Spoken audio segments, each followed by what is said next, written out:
Bonjour à toutes et à tous, j'espère que vous avez passé un bon week-end. On va commencer cette revue de presse avec la débâcle de l'équipe de France au Danemark. Lourdement dominée par des Danois surprenants, les Bleus se sont inclinés 2-0. Ils ont complètement craqué pendant 5 minutes en première période. C'était le dernier match de la sélection nationale avant la Coupe du Monde au Qatar. Et comme l'écrit l'équipe ce matin, vivement le désert. Pour cette semaine d'UEFA Nation League, Didier Deschamps a été privé de nombreux titulaires. On espère qu'ils seront tous prêts pour le mondial. Vivement le retour des vrais Bleus, titre le Parisien ce matin dans ses pages sport. Au moins, la France ne sera pas reléguée en division B. Nos voisins belges aussi sont très inquiets à 2 mois de la compétition. Hier soir, les Diables Rouges sont tombés dans le piège des Pays-Bas et ont perdu 1-0. En Angleterre aussi, c'est la crise. Les Three Lions sont relégués de la division A après leur défaite 1-0 contre l'Italie vendredi. Une situation inquiétante pour beaucoup de tabloïds anglais, très inquiets de la méforme de l'équipe nationale avant le mondial. Les Anglais ont une bonne occasion de rassurer les supporters ce soir en gagnant contre l'Allemagne, mais le sélectionneur Gareth Southgate a bien fait comprendre à ses détracteurs en conférence de presse qu'il souhaite être jugé sur la Coupe du Monde,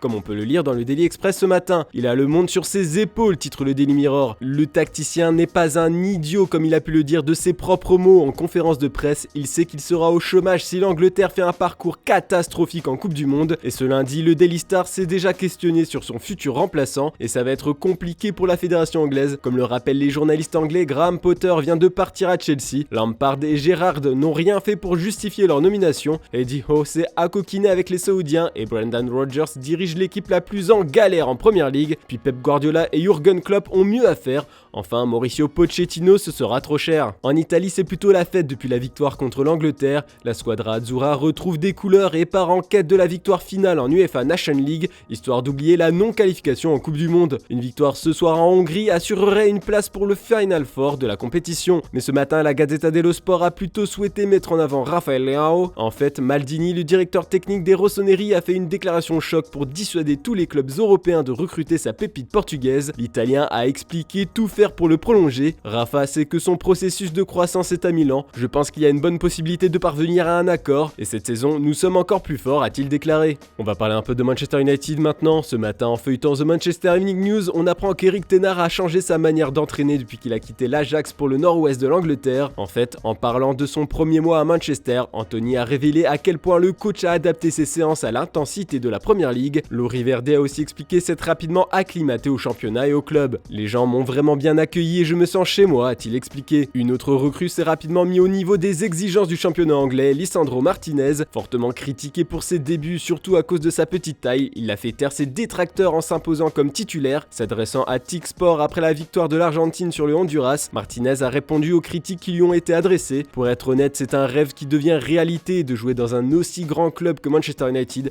et surtout de jouer en Première Ligue qui est selon moi l'un des meilleurs championnats du monde, a-t-il déclaré. Mais le plus souvent, c'est Cristiano Ronaldo qui subit la foudre des critiques, même au Portugal. Ce matin, le journal Abola estime que CR7 perd de son influence sur la Seleção. Le quotidien estime que son volume de jeu s'est réduit, son pourcentage de buts a baissé de moitié. Surtout, Bruno Fernandes a gagné en importance dans le jeu de la sélection. Le quintuple Ballon d'Or pourrait être mis sur le banc face à l'Espagne demain. Puis, sur son avenir à Manchester United, ESPN a affiché ses 3 options ce matin. S'il souhaite quitter définitivement le club, il peut partir cet hiver ou l'été prochain, mais le média n'exclut pas l'option de la prolongation. En 2021, Ronaldo a signé un bail de 2 ans plus une en option, ce qui verrait son contrat durer jusqu'en 2024. Cette clause ne peut être activée par le club qu'avec l'accord du joueur. ESPN rapporte aussi que des sources affirment que Ronaldo est très motivé à l'entraînement. Si United fait une bonne saison et se qualifie pour la prochaine Ligue des Champions, ça devrait le convaincre de rester, conclut l'article. Enfin, on va terminer avec les dernières informations qui concernent le FC Barcelone. Comme on peut le voir sur cette une de Mundo Deportivo ce matin, le club catalan est certain que Bernardo Silva sera un blaugrana en 2023. Les conditions pour sa venue n'ont pas changé. Le Barça devra vendre un joueur important comme levier économique. Il faudra aussi réduire drastiquement la masse salariale. Surtout, les coulés devront payer 100 millions d'euros à Manchester City pour son transfert. Ce n'est pas le seul gros deal préparé par le Barça. Le quotidien Sport nous apprend que Roberto Firmino pourrait déposer ses valises au Camp Nou. Barcelone aimerait l'enrôler dès cet hiver en échange d'un indésirable. Les Blaugrana veulent toujours se séparer du salaire de Memphis Depay et ne sont pas contre le faire partir à Liverpool. Voilà, c'est tout pour ce lundi. On se retrouve demain matin pour une nouvelle revue de presse. N'oubliez pas le JT Foot Mercato en fin d'après-midi. Bonne journée à toutes et à tous.